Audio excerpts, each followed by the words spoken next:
Hey guys, this is Henry from OBEDIA again. Today we're going to keep working on audio editing in Studio One. On the previous tutorial, we explained how to apply manual audio editing to a single track in Studio One. We were editing some collapse that I recorded a couple weeks ago. Now we're going to take that to the next level, and we're going to be editing multi-track manually. Okay, so we're basically going to be using the same method.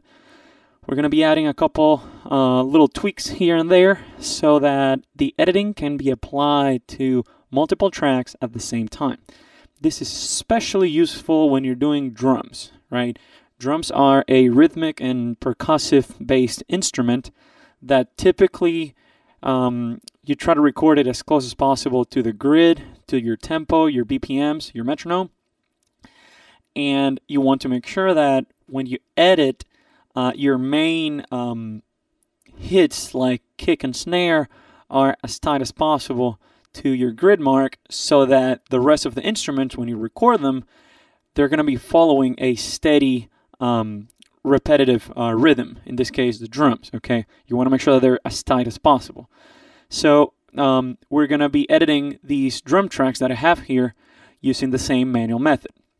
So, first of all, we have 3 tracks. We have a kick track, a snare track, and an overhead stereo track, okay? This is basically a 1-bar phrase. I'm just going to demonstrate it with 1 bar, and then you can do it on your actual Studio One song for the rest of the song, okay? But for the purpose of this tutorial, I'm just going to be doing it for 1 bar. I have my metronome on. We have our tempo set to 120 BPM. I'm going to go ahead and press play so that you can listen to how far these drums are from the grid, okay? So here we go.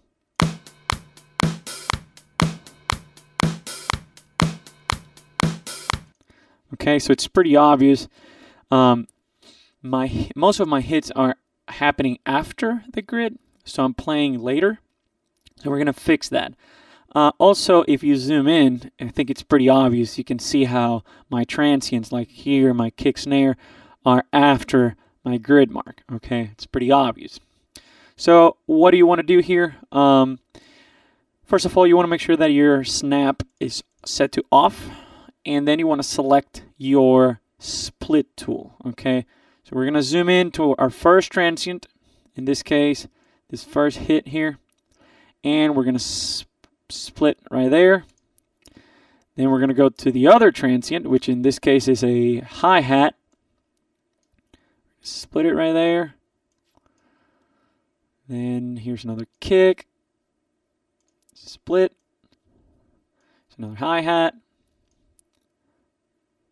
Split there. Here's another kick drum. And I'm splitting it all first. You can split and drag and then split and drag the next one. I'm just going to split them all because it's just a small phrase here. So split, and here's the last one. So in theory, this was supposed to be happening on every 8th note. Okay, so kick, hi-hat, snare, hi-hat, so on and so forth. So every hit was supposed to happen on an 8th note. So what we're going to do, we're going to leave this this snap off. We're going to go back to the arrow tool, and I'm going to go to my very first hit. Oh, and before we do that, I forgot to tell you, you want to make sure that your kick, snare, and overhead tracks, or your drum tracks, are set to be part of a group, so that when you edit, like when you slice and you move, it happens to all 3 tracks at the same time. In this case, I don't have them as a group, but they were sliced at the same time because they were all selected. That was just a coincidence. But you want to make sure that you group them. So if you just select them all, and then you right-click and then go to Group Selected Tracks, you're going to create a group. I'm going to call it Drums. Okay, and you want to make sure that this group has the editing feature selected so that any editing that you apply happens to the whole group. How do you check that? You go to your mix view, and here you have your group. Here's drums. If you right click there, you can see that editing has been checked. So that's one of the characteristics that are going to be modified for the group editing. So that's good.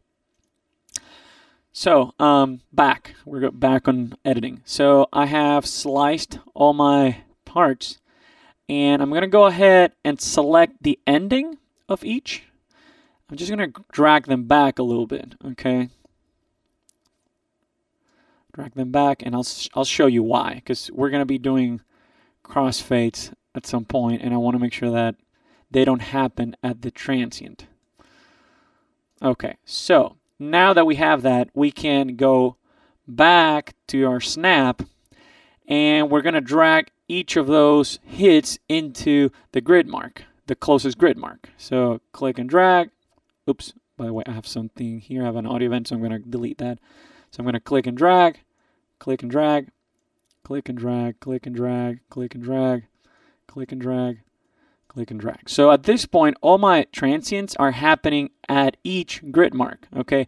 Now, as you can see, I have the space here where there's no audio happening. So if I press play, it's going to sound kind of weird because you're going to listen to the audio, and then there's going to be a little bit of time with no audio. You're going to hear that, clicks and pops. So here is when we turn off the snap again, and we're going to click and drag the start of each of these marks so that at the start of each of these audio events, so that they stick to the end of the previous events, just like that. Okay, boom, there it is, there it is, there it is. The reason we're doing this is because we want to make sure that when we crossfade all of this, the crossfades happen between transients. You want to make sure that crossfades happen where there's no audio happening. So that's why we made sure that we did that in between transients. So if we now click on our audio event, our very first audio event, press X, we just created a crossfade, second audio event, crossfade, third crossfade. By the way, you crossfade just by pressing on the X. So click and X, click and X, click X. And I'm going to go back to snap. So this ending of this last one, actually, sorry, no, there it is. So now, as you can see, all my transients are happening right at the grid mark, okay, right at the grid mark, and the crossfades are happening a little bit before that.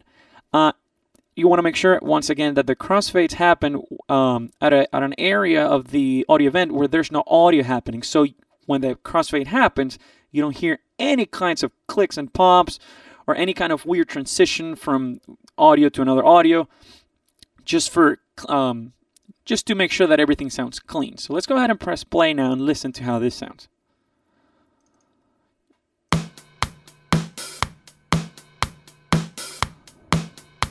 Beautiful. So as you can see now, all my transients are happening right on those grid marks, and we have successfully edited multi-track audio with the manual drum editing or manual audio editing method. Okay, this is something that we call pocketing in the Nashville music scene, but in general, you can just call it manual multi-track editing. I hope this tutorial was helpful, guys. If you have any other questions, please call us from OBEDIA at 615-933-6775. Thank you very much. Bye-bye. Today's pro audio hardware and software can give you excellent results if you know how to use it properly. OBEDIA can help you to get the most out of your pro audio hardware and software. Why spend your time scouring the internet for answers or digging through manuals? With one quick call to an OBEDIA technician, you'll be connected with someone who can give you the answers that you need in real time via phone and remote desktop. OBEDIA technicians are trained in all major digital audio applications on Mac, PC, iOS, and Android devices.